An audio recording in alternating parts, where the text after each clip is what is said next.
사랑하는 성실의 성도 여러분, 이번 한 주도 주님 안에서 승리하셨습니까?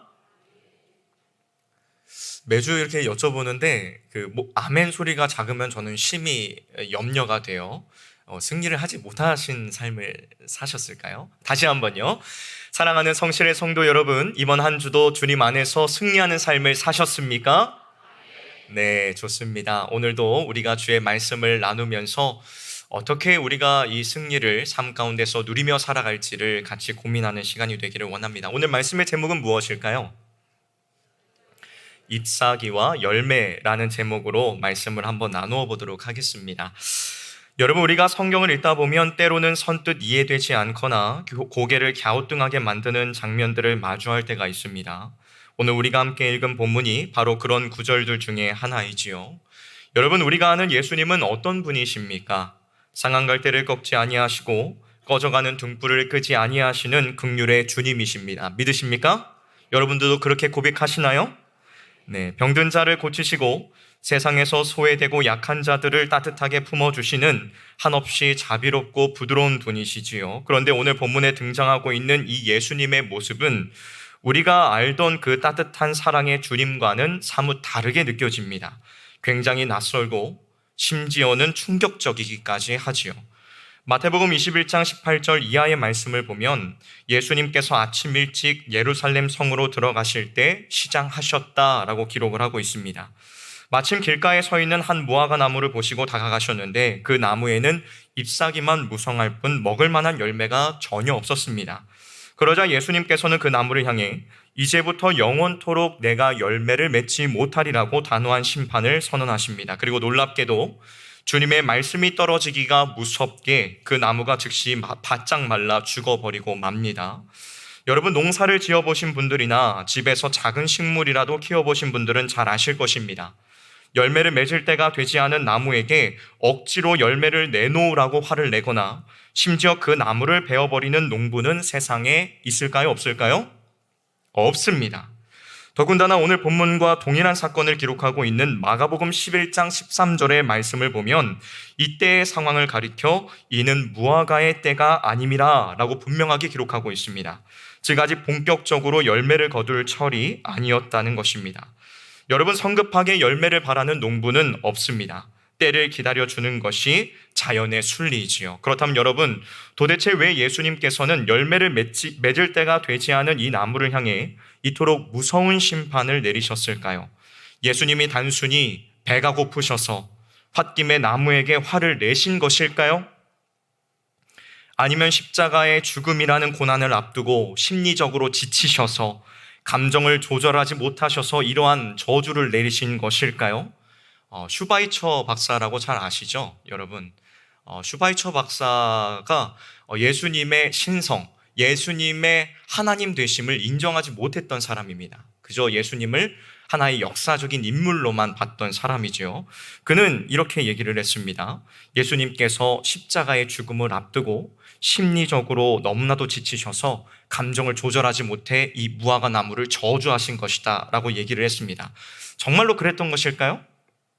아니요, 결코 그렇지 않습니다. 이 짧은 사건 안에는 십자가를 앞둔 주님께서 당시 사람들에게, 그리고 오늘 이 시대를 살아가고 있는 저와 여러분들에게 간절히 전하고자 하시는 깊고 엄중한 영적인 메시지가 오늘 이 말씀 가운데 담겨져 있습니다. 오늘 이 시간 무화과 나무를 향한 예수님의 이 행동 속에 감추어진 영적인 의미를 천천히 따라가 보기를 소원합니다. 그래야 오늘 우리의 삶과 교회를 향한 주님의 뜻을 발견하고 우리 신앙의 현 주소를 정직하게 되돌아보는 귀하고 복된 시간이 되기를 주님의 이름으로 간절히 축원합니다. 먼저 첫 번째로, 겉모습만 무성한 종교 생활을 우리는 경계해야 합니다. 무엇을 경계해야 된다고요? 네, 겉모습만 무성한 종교 생활을 우리는 경계해야 합니다. 예수님께서는 잎사귀만 무성한 무화과 나무를 통하여 겉모습만 화려한 종교 생활을 철저히 경계하라고 우리에게 말씀하고 계십니다. 여러분, 이스라엘 지역의 무화과 나무가 열매를 맺는 독특한 방식을 알면 오늘 이 본문이 훨씬 더 깊이 다가옵니다. 이스라엘의 무화과 나무는 보통 6월절이 있는 이른 봄부터 가을까지 열매를 맺는데 재미있게도 열매를 두 종류로 맺습니다. 이른 봄에는 잎사귀가 피어남과 동시에 작고 소박한 첫 열매를 맺게 되는데 이 첫 열매를 히브리어로 파게라고 부릅니다. 이 첫 열매를 뭐라고 부른다고요? 파게라고 부릅니다. 그리고 긴 여름이 지나면서 이 나무는 우리가 흔히 아는 크고 달콤한 진짜 무화과 열매를 맺게 되는데 이것을 테나라고 부릅니다. 뭐라고 부른다고요? 자, 첫 번째 열매는 뭐라고 부른다고요? 파게라고 부르고, 두 번째 진짜 우리가 생각하는 그 무화과 나무 열매는 뭐라고요? 테나라고 부른다는 것이죠. 예수님께서 무화과 나무를 찾아가셨을 때에는 6월절 즈음이었습니다. 성경의 기록대로 아직 크고 단 여름가을인 테나가 열릴 때는 아니었지요. 하지만 잎사귀가 무성하게 자라나 있었다면 당연히 그 안에는 작더라도 이른 봄의 첫 열매인 파게가 맺혀 있어야만 했습니다. 왜냐하면 이 첫 열매인 파게가 맺히지 않는 무화과 나무는 나중에 크고 좋은 열매인 테나도 결코 맺을 수 없는 병든 나무이기 때문입니다. 시장하셨던 예수님께서 길을 가시다가 잎이 무성한 무화과 나무를 보시고 다가가신 이유가 바로 여기에 있습니다. 잎이 무성하니 당연히 파게라는 작은 첫 열매라도 있을 것이라고 기대하셨던 것이지요. 하지만 가까이 다가가서 보니 어떠했습니까? 그 나무에는 잎사귀만 화려하게 우거져 있을 뿐 정작 있어야 될 생명의 흔적인 첫 열매가 단 하나도 없었습니다. 주님은 가을이 되어도 결코 열매 맺지 못할 이 병든 나무의 본질을 보시고 심판을 선언하신 것입니다. 여러분, 이 잎만 무성하고 생명의 열매가 없는 무화과 나무는 과연 무엇을 상징하는 것일까요? 바로 그 당시 예루살렘 성전과 종교 지도자들의 영적인 실상을 아주 정확하게 보여줍니다. 그 당시 예루살렘 성전은 굉장히 화려하고 웅장했습니다. 수많은 사람들이 그곳에 모여들었고 성전 뜰에서는 끊임없이 짐승을 잡아 제사를 드리는 연기가 피어올랐습니다. 종교 지도자들은 율법을 철저히 지킨다며 근식하고 길거리에 서서 거룩한 표정으로 두 손을 높이 들며 기도를 드렸지요. 겉으로 보기에는 잎사귀가 너무나도 무성하고 화려한 대단히 훌륭한 신앙의 모습을 가지고 있었습니다. 하지만 정작 우리 주님께서 가까이 다가가 그들의 속을 들여다보셨을 때 그 안에는 하나님을 향한 진실한 사랑도 없었고 이웃을 향한 긍휼이나 자비의 열매도 전혀 없었습니다. 죄인을 향한 애통함도 십자가의 은혜를 향한 갈망도 없이 그저 자기들의 의의를 드러내고 사람들에게 인정받기 위한 텅 빈 종교 생활만 덩그러니 남아 있었다는 것입니다. 예수님께서는 바로 그 위선적이고 생명력 없는 신앙을 향해 엄중한 심판과 저주를 선언하고 계시는 것입니다. 주 안에서 사랑하는 성실의 성도 여러분, 오늘 이 무화과 나무의 모습이 혹시 저와 여러분의 모습은 아닙니까? 우리는 우리 자신에게 정직하게 질문해 보아야만 합니다. 우리는 주일마다 교회에 나와 예배를 드립니다. 이렇게 성가대처럼 찬양도 부르고 헌금도 하며 직분을 맡아 봉사도 하고 또 이 귀한 금요 기도의 자리에 나와 이렇게 앉아 있습니다. 겉으로 보기에는 잎사귀가 아주 무성한 훌륭한 신앙인처럼 보일 수 있습니다. 하지만 우리 주님께서 오늘 이 밤 우리의 삶 한가운데로 다가오셔서 우리의 속사람을 깊이 들여다보신다면 과연 주님이 기뻐하실 만한 모습이 우리 안에 있습니까? 여러분들에게는 주님께 내놓을 만한 열매가 자신 있게 있으시냐는 것입니다. 우리는 사람의 눈은 속일 수 있어도 마음의 중심을 꿰뚫어 보시는 그 하나님의 눈은 결코 속일 수 없습니다. 경건의 모양은 있지만 경건의 능력은 잃어버린 신앙, 잎사귀는 무성하지만 십자가의 은혜로 변화된 삶의 흔적이 없는 이 텅 빈 신앙을 우리는 철저하게 경계하고 가슴을 치며 이 시간 회개해야 될 줄로 믿습니다. 종교개혁자 존 칼빈은 우리의 신앙이 거칠에 불과하다면 그것은 하나님 앞에서 참으로 가증한 것이라고 경고했습니다. 참된 믿음은 반드시 삶의 열매로 증명되어야 한다는 것입니다. 사랑하는 성도 여러분, 껍데기뿐인 이 신앙의 모습은 이제 다 십자가 앞에 내려놓으시기를 주님의 이름으로 축원합니다. 사람들에게 보여주기 위한 무성한 잎사귀를 자랑하는 삶이 아니라 비록 남들 눈에 잘 띄지 않더라도 내 삶의 은밀한 곳에서부터 하나님을 진실하게 사랑하고 이웃을 섬기는 진짜 열매를 맺어가는 저와 여러분들이 되시기를 주님의 이름으로 축원합니다. 오늘 이 시간 우리의 텅 빈 마음과 형식적인 신앙을 주님 앞에 내어놓으며 성령의 은혜로 채워달라고 부르짖기를 원합니다. 겉모습이 아닌 참된 속사람의 변화를 갈망하며 주님이 찾으시는 참된 믿음의 열매를 맺어가는 저와 여러분들이 되시기를 주님의 이름으로 축원합니다. 다음 두 번째로 주님은 우리의 삶에서 참된 은혜의 열매를 찾으신다는 것입니다. 오늘 본문은 주님께서 우리의 삶 가운데서 생명을 살리는 참된 은혜의 열매를 간절히 찾고 계심을 가르쳐주고 있습니다. 오늘 본문 18절 말씀을 우리가 다시 한번 읽어보도록 하지요. 18절 말씀을 함께 읽도록 하겠습니다. 시작. 이른 아침에 성으로 들어오실 때에 시장하신지라. 아멘. 성경은 아침 일찍 예수님께서 성으로 들어오실 때에 어떠하셨다고 기록하고 있습니까? 시장하셨다, 배가 고프셨다라고 기록하고 있습니다. 전능하신 하나님의 아들께서 친히 연약한 육신을 입고 이 땅에 오셨기에 우리의 주림과 피곤함을 있는 그대로 채울하신 것입니다. 그런데 예수님의 이 육체적인 배고픔은 길가에 선 무화과나무를 향한 발걸음으로 이어지며 중요한 영적인 의미를 던져줍니다. 그것은 바로 언약 백성인 이스라엘을 향하여, 그리고 십자가의 보혈로 구원받은 교회를 향하여 마땅히 맺어야 할 언약의 열매를 찾으시는 주님의 거룩한 기대와 시선을 보여주는 것입니다. 그렇다면 예수님께서 그 잎이 무성한 나무에서 찾으셨던 열매, 곧 그 첫 열매인 파게는 과연 어떤 것이었을까요? 앞서 말씀을 드린 것처럼 이것은 크고 상품성이 있는 훌륭한 과일이 결코 아니었습니다. 과수원 주인들은 나중에 열릴 이 진짜 큰 열매를 위해 이 작은 열매들, 이 파게들을 미리 솎아내어 버려야만 했는데, 굳이 수고하지 않고 길을 지나는 가난한 사람들이나 배고픈 나그네들이 마음껏 따먹을 수 있도록 나무에 그대로 내버려 두었습니다. 과수원의 주인들과 부자들의 눈에는 아무런 가치도 없는 이 작고 볼품없는 열매가 길고 추운 겨울을 겨우 버텨낸 가난하고 굶주린 이웃들에게는 생명을 이어주는 너무나도 귀한 양식이 되었습니다. 예수님께서 무화과나무에서 기대하셨던 열매가 바로 이것이었습니다. 예루살렘 성전은 겉으로는 화려한 잎사귀를 자랑하고 있었지만 정작 그 마음속에는 영적으로 육적으로 굶주리고 상처받은 이웃을 먹이고 살려내는 긍휼과 자비의 열매가 단 하나도 없었습니다. 주님은 바로 그 텅 빈 성전의 실상을 보시며 책망하신 것입니다. 주 안에서 사랑하는 성실의 성도 여러분, 오늘 주님께서 저와 여러분의 삶 속에서 찾으시는 열매도 바로 이와 같습니다. 주님은 우리가 세상 사람들 앞에서 번듯하게 내세울 만한 대단한 업적이나 성공을 요구하시는 분이 아니십니다.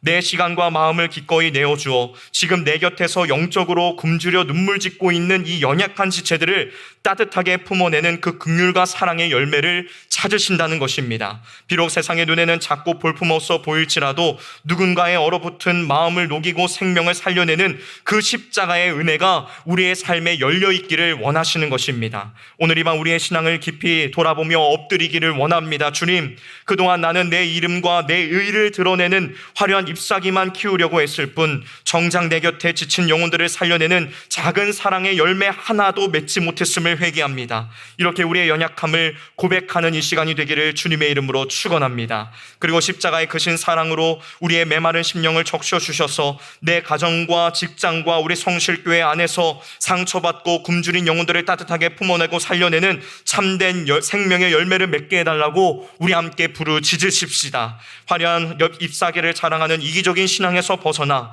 예수 그리스도의 생명으로 이웃들을 살리는 진실한 은혜의 열매를 맺어가는 저와 여러분들이 되시기를 주님의 이름으로 축원합니다. 마지막 세 번째로, 열매 맺는 삶은 믿음의 기도를 통해 완성됩니다. 예수님은 생명의 열매를 맺는 삶이 오직 믿음의 기도를 통해서만 완성됨을 가르쳐주고 계십니다. 오늘 본문 20절을 보면 예수님의 말씀대로 무화과나무가 즉시 말라버린 것을 보고 제자들이 깜짝 놀라 묻는 장면이 등장합니다. 주님, 어떻게 무화과나무가 즉시 말라버렸습니까? 라고 말하고 있지요. 참으로 안타깝게도 제자들은 예수님께서 왜 이 나무를 마르게 하셨는지, 또 그 안에 담긴 영적인 의미가 무엇인지에는 관심이 없었고 오직 그 기적이 일어난 방법과 겉으로 드러난 현상에만 시선이 빼앗겨 있었습니다. 그런데 엉뚱한 질문을 던지는 제자들을 향해 예수님께서는 21절과 22절에서 아주 놀라운 대답을 들려주십니다. 함께 21절과 22절 말씀을 읽어보도록 할까요? 시작.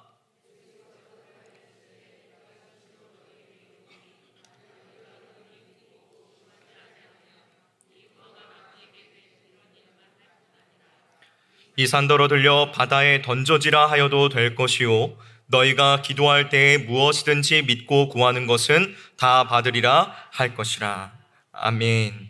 여러분, 우리는 종종 이 말씀을 우리가 간절히 원하고 바라는 소원을 이루어내는 기복적인 도구로서 오해할 때가 참으로 많습니다. 물론 하나님께서는 굳건한 믿음의 기도를 통하여 놀라운 기적을 베푸시는 전능하신 분이십니다. 오늘 저녁도 그러한 놀라운 능력과 기적의 역사가 있기를 주님의 이름으로 축원합니다. 그러나 예수님께서 이 말씀을 하신 본질적인 목적은 단지 개인의 소원 성취를 가르치시기 위함이 아니었다는 것입니다. 예수님께서 여기에서 말씀하고 계신 이 산은 과연 무엇을 의미할까요? 그것은 바로 예수님과 제자들이 바라보고 있었던 곳, 잎사귀만 무성하고 텅 비어버린 율법주의자들의 중심지, 옛 예루살렘 성전이 서 있는 바로 그 산을 가리키는 것입니다. 다시 말해 주님께서는 잎사귀만 무성한 종교 생활과 열매 없는 성전의 시대는 이제 끝이 났음을 선포하고 계시는 것입니다. 그리고 그 텅 빈 옛 성전을 대신하여 이제는 예수 그리스도를 굳게 믿고 의지하며 기도하는 자들, 곧 저와 여러분과 같은 참된 신앙의 공동체가 하나님의 새로운 성전이 된다는 위대한 진리를 선언하고 계시는 것입니다. 저 안에서 사랑하는 성실의 성도 여러분, 우리가 어떻게 생명의 열매, 긍휼과 은혜의 열매를 맺으며 살아갈 수 있습니까? 우리의 결심이나 굳은 의지로 가능합니까? 아니요, 결코 그렇지 않습니다. 인간은 철저하게 연약하고 부패한 존재이기에 내 힘과 노력만으로는 단 하루도 온전한 사랑의 열매를 맺을 수가 없습니다. 조금만 뜻대로 되지 않으면 불평하고 조금만 남을 도와주면 금세 내 의의를 드러내며 자랑하고 싶어하는 것이 바로 우리의 한계요 연약한 본성 아닙니까? 그렇기 때문에 우리에게는 반드시 기도가 필요합니다. 기도가 필요합니다. 기도는 텅 빈 내 힘을 빼고 내 안에 역사하시는 예수 그리스도의 능력을 전적으로 채우는 가장 강력하고 은혜로운 통로인 줄로 믿습니다. 우리의 믿음의 선배는 이렇게 말했습니다. 믿음의 주된 훈련은 바로 기도이다 라고 말하였습니다. 우리가 참된 믿음을 가졌다는 가장 확실한 증거는 나의 무능함을 철저히 인정하고 두 손을 높이 들어 하나님의 도우심을 간구하는 기도의 자리로 나오는 것에 있습니다. 사랑하는 성도 여러분, 오늘 이 밤 우리는 주님 앞에 엎드려야 합니다. 사랑하는 성도 여러분, 오늘 이 저녁 우리는 하나님 앞에 엎드려야 합니다. 여러분의 마음속에 굳게 자리 잡고 있는 불신앙의 산, 내 힘으로 무언가를 해보려는 교만의 산, 잎사귀만 화려하게 꾸미려는 위선의 산을 향해 믿음으로 선포하십시오. 이 산더러 들리어 바다에 던져지라. 오직 예수 그리스도의 십자가 공로만을 굳게 붙잡고 의심 없이 부르짖으시기를 주님의 이름으로 축원합니다. 이 금요 기도의 자리가 바로 주님이 임재하시는 새로운 성전의 자리인 줄로 믿습니다. 우리가 내 힘을 의지하지 않고 우리 안에 내주하시는 성령 하나님의 능력을 구하며 기도할 때에 주님께서는 우리의 메마른 심령 가운데에 하늘의 단비를 부어주실 줄로 믿습니다. 껍데기뿐인 잎사귀를 거두어내고 주님이 찾으시던 참된 사랑과 긍휼의 열매, 순종의 열매를 풍성하게 맺도록 우리를 붙들어 주실 줄로 굳게 믿습니다. 이 확신을 가지고 흔들림 없는 믿음의 기도의 자리로 나아가는 저와 여러분들이 되시기를 주님의 이름으로 축원합니다. 말씀을 마무리하도록 하겠습니다. 주 안에서 사랑하는 성실의 성도 여러분, 오늘 우리는 무화과 나무를 징계하신 예수님의 낯선 행동 속에 담긴 십자가의 깊은 은혜와 엄중한 영적 교훈을 함께 나누었습니다. 주님은 지금 이 시간에도 세상 사람들에게 보여주기 위한 화려한 종교적 잎사귀가 아니라 상처받고 굶주린 영혼을 살려내는 작지만 진실한 생명의 열매를 우리에게 찾고 계십니다. 이제 우리는 결단해야 될 줄로 믿습니다. 겉모습만 그럴듯하게 꾸미려 했던 우리의 위선적인 잎사귀들과 습관들을 모두 십자가 앞에 내어 던지시기를 주님의 이름으로 축원합니다. 내 힘과 내 의지로는 도무지 이웃을 진심으로 사랑할 수도 용서할 수도 생명의 열매를 맺을 수도 없다고 고백하며 인정하십시오. 그리고 오직 우리를 위해 찢기시고 피 흘려 생명을 내어주신 예수 그리스도의 크신 은혜만을 굳게 붙잡으시기를 주님의 이름으로 축원합니다. 오늘 이 밤 우리가 전적으로 주님만을 의지하며 두 손을 높이 들고 기도할 때에 우리 안에 굳게 자리 잡은 불신앙과 교만의 산이 들려 바다에 던져지는 위대한 기적을 경험하게 될 줄로 믿습니다. 우리의 연약함을 도우시는 성령 하나님의 능력을 전적으로 의지하여 부르짖으십시오. 그리하여 잎사귀만 무성한 종교 생활의 한계를 훌쩍 뛰어넘어 오직 예수 그리스도의 능력으로 이웃을 살리고 성실교회를 아름답게 세워가는 참된 은혜의 열매를 풍성하게 맺어가는 저와 여러분들이 되시기를 주님의 이름으로 축원합니다. 우리 함께 찬양하고 함께 기도하도록 하겠습니다.